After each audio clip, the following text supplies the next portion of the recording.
اعوذ باللہ من الشیطان الرجیم، بسم اللہ الرحمن الرحیم۔ السلام علیکم ورحمۃ اللہ وبرکاتہ۔ دوستو، رزق کے معاملات کو بہتر کرنے کے لیے اس سے اچھا وظیفہ اور ہو نہیں سکتا۔ ایسا وظیفہ جو ہے آپ کے ساتھ شیئر کروں گا، اور میرے تو خیر یہ روٹین کا حصہ ہے۔ مطلب میں جو بھی تھوڑا بہت جو ہم ٹوٹی پھوٹی جو عبادت کرتے ہیں تو اس میں اس کو پڑھا کرتے ہیں۔ اور ریفرنس کی بات بھی آپ کو پہلے ہی بولوں گا آج، کیونکہ ریفرنس والے کہیں صاحب جو ہر بات پہ آ کے ریفرنس مانگتے ہیں وہ کہیں ویڈیو پہ نہ آ جائیں اور کمنٹ نہ کرتے ہیں، ڈر لگتا ہے ان سے بہت بابا۔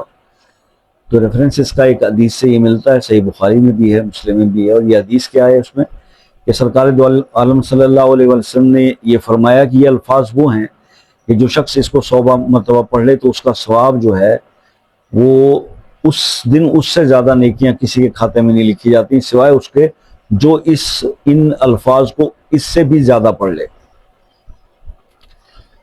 تو وہ عمل جو ہے آج آپ کے ساتھ میں شیئر کرنے چاہ رہا ہوں۔ اور اس کو پڑھنے کے یعنی اگر آپ رزق کے معاملات آپ کے اپسٹ جا رہے ہیں، اپسٹ سے مراد یہ کہ کچھ لوگ تو ایسے ہوتے ہیں نا جن کے پاس ٹوٹلی رزق جو ہے وہ تو رکا ہوا ہے، مطلب آ ہی نہیں رہا کہیں سے، مطلب جاب ہی نہیں ہے، کوئی بزنس ہے تو وہ چل نہیں پا رہا۔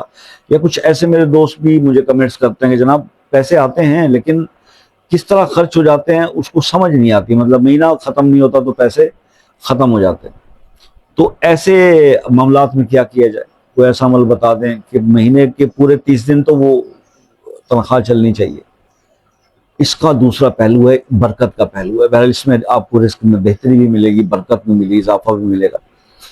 تو اس کے کرنے کے اس عمل کو دو طریقے ہیں۔ ایک تو یہ طریقہ ہے کہ یہ جو میں آپ کو الفاظ بتانے جا رہا ہوں، چلے میں پہلے وہ الفاظ پڑھ دیتا ہوں، اس کے بعد پھر وظیفے کی ڈیٹیل پہ بات ہوگی۔ اگر رزق کے معاملات کو بہتر کرنا چاہتے ہیں تو آپ نے پڑھنا ہے لا الہ الا اللہ وحدہ لا شریک لہ لہ الملک ولہ الحمد وہو علی کل شیء قدیر۔ یہ وہ الفاظ ہیں جن کو آپ نے پڑھنا ہے۔ اگر تو اس کے دو طریقے میں آپ کو بتاتا ہوں۔ ایک تو ہر نماز کے بعد آپ ایک تسبیح پڑھ لیں، اول آخر 3 بار درود ابراہیمی کے ساتھ، ہر نماز کے بعد ایک تسبیح پڑھ لیں، 500 ہو جاتے ہیں۔ اگر آپ کے پاس ہر نماز کے بعد پڑھنے کا وقت نہیں، دنیا کے آخری مصروف آدمی آپ ہیں، تو پھر آپ ایک کوئی ٹائم رکھ لیں، چاہے فجر کا، چاہے عصر کے بعد کا، چاہے عشاء کے بعد کا، جس میں آپ اس کو 500 بار پڑھ لیں۔ اور کیا ہی خوبصورت ہو کہ آپ اس کو فجر کی نماز کے ساتھ 500 بار پڑھیں، تاکہ سارا دن آپ کے دن کی ابتدا ہی میکسیمم نیکیوں والی اس سے ہو، اور آپ اللہ کو راضی کر لیں صبح صبح ہی، تاکہ سارے معاملات جب آپ کے دن کے ہو رہے ہوں تو اللہ تعالیٰ آپ کی جو ہے وہ اس کی قدرت آپ کی مدد کر رہی ہو اور آپ کے حالات بہتر ہو جائیں۔ تو یہ اس کا ایک عمل کا طریقہ تھا۔ مزید کچھ پوچھنا سمجھنا ہو تو واٹس ایپ پر سمجھ لیجئے گا، شارٹ ٹائم میں یہی کچھ بتایا جا سکتا ہے۔ اور باقی یہ ہے کہ اگر کسی مسئلے میں پریشان ہے اور اس کے لیے خصوصی دعاؤں کا اہتمام کرنا چاہتے ہیں تو وہ مسئلہ اپنے نام کے ساتھ کمنٹ میں بتا دیجیے گا، خصوصی دعا کریں گے اس کے لیے۔ اور آپ سے ہمیشہ یہ ریکویسٹ رہتی ہے کہ جناب دعاؤں میں یاد رکھا کیجیے، دعاؤں میں بڑی طاقت ہوتی ہے، دعائیں دینے میں اور دعائیں لینے میں کبھی کنجوسی نہیں کرنی، ٹھیک ہے جی؟ دعا دینے میں تو سخاوت کر دیں، اور تو کچھ نہیں دے سکتے آپ۔